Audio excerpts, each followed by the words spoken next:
নমস্কার বন্ধুরা, সংসারের রীতিকথায় সবাইকে স্বাগত জানিয়ে আমি তনুশ্রী চলে এসেছি নতুন একটা রেসিপি নিয়ে।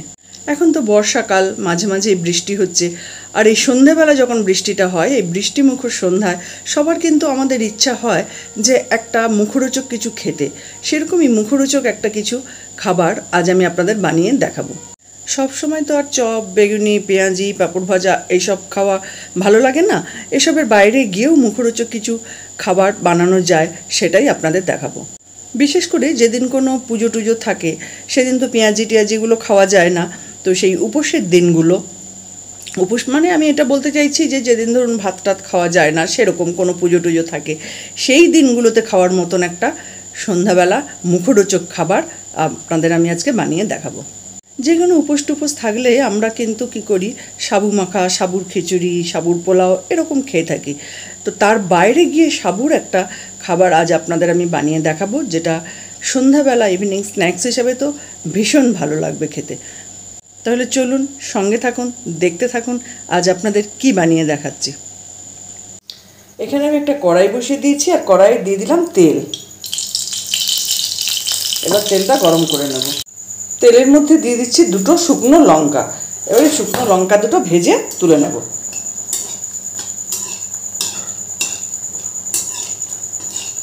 লঙ্কা দুটো ভাজা হয়ে গেছে, এবার লঙ্কা দুটো আমি তুলে নেব।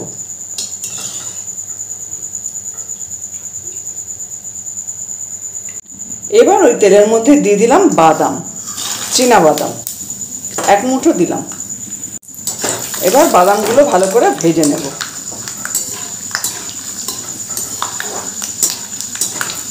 খেয়াল রাখতে হবে যেন পুড়ে না যায়। একটু নেড়ে চেড়ে ভালো করে ভেজে নেব। বাদামগুলো ভাজা হয়ে গেছে, এবার বাদামগুলো তুলে নেব। বাদামগুলো তো ভেজে তুলে নিলাম। এবার ওই তেলের মধ্যে দিয়ে দিচ্ছি কারি পাতা। এবার এই কারি পাতাগুলো ভালো করে ভেজে নেব। একটু মচমচে যাতে হয় সেই রকমভাবে ভাজবো।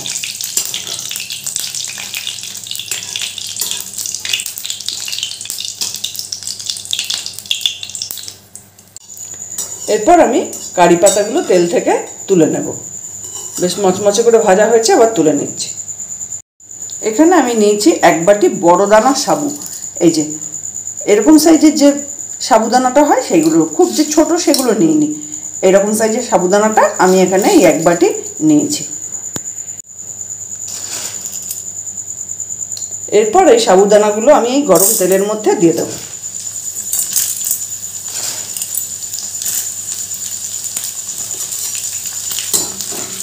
আর এরকমভাবে ভালো করে ভেজে নেব।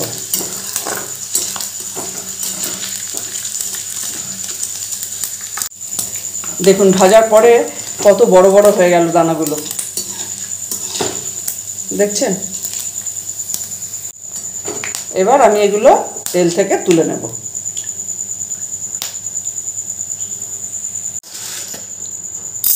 আবারও দিয়ে দিচ্ছি 4টি সাবুদানা।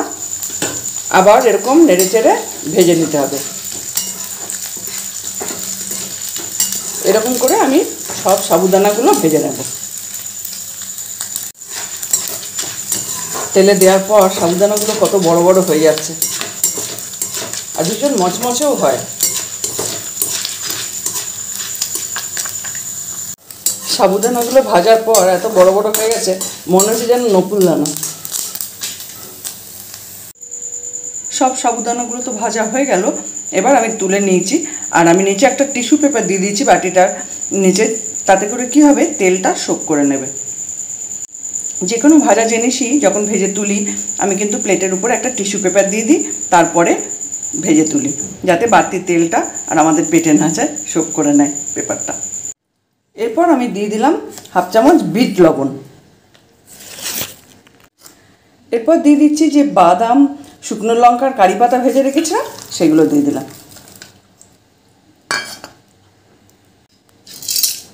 এরপর দিয়ে দিলাম সেও ভাজা,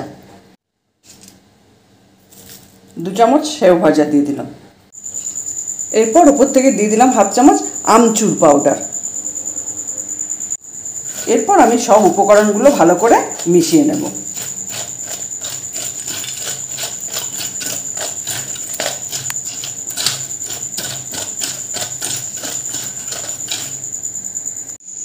একদম রেডি হয়ে গেল সাবুদানার আজকের এই রেসিপিটা। সন্ধ্যাবেলা ইভিনিং স্ন্যাক্সে খেতে কিন্তু এটা ভীষণ ভালো লাগে। আর এটা যদি এয়ারটাইট কন্টেনারে ভরে রেখে দেওয়া যায় তাহলে কিন্তু বেশ অনেক দিন মচমচে থাকে। আপনারাও কিন্তু বাড়িতে একদিন বানিয়ে দেখতে পারেন। বাড়িতে বানালে কেমন হয়েছে জানাবেন, ভালো লাগলে একটা লাইক দেবেন। খাবারটা কিন্তু বানিয়ে এয়ারটাইট কন্টেনারে যদি রেখে দেওয়া হয় তাহলে কিন্তু অনেক দিন ভালো থাকে। তাহলে দেখলেন যেটা আপনাদের বানিয়ে দেখালাম, বেশি সময় কিন্তু লাগলো না, কত কম সময়ে হয়ে গেল। পরিশ্রমের কাজও না, দেখতে কত সুন্দর লাগছে। এটা কিন্তু খেতেও ভীষণ ভালো লাগে, ভীষণ মচমচে হয়। আপনারাও বাড়িতে একদিন বানিয়ে দেখতে পারেন। বাড়িতে বানালে কেমন হয়েছে জানাবেন, ভালো লাগলে একটা লাইক দেবেন, শেয়ার করবেন। যারা আমার ফেসবুক পেজ থেকে দেখছেন পেজটা ফলো করে নেবেন, যারা আমার ইউটিউব চ্যানেল থেকে দেখছেন চ্যানেলটা সাবস্ক্রাইব করে নেবেন। আর অলরেডি যারা সাবস্ক্রাইব করেছেন, আমার সঙ্গে আছেন, পাশে আছেন, তাদের তো অসংখ্য ধন্যবাদ। এইভাবে আমার সঙ্গে থাকুন, পাশে থাকুন, সবাই ভালো থাকুন, সুস্থ থাকুন। দেখা হবে অন্য কোনো দিন অন্য কোনো রেসিপি নিয়ে।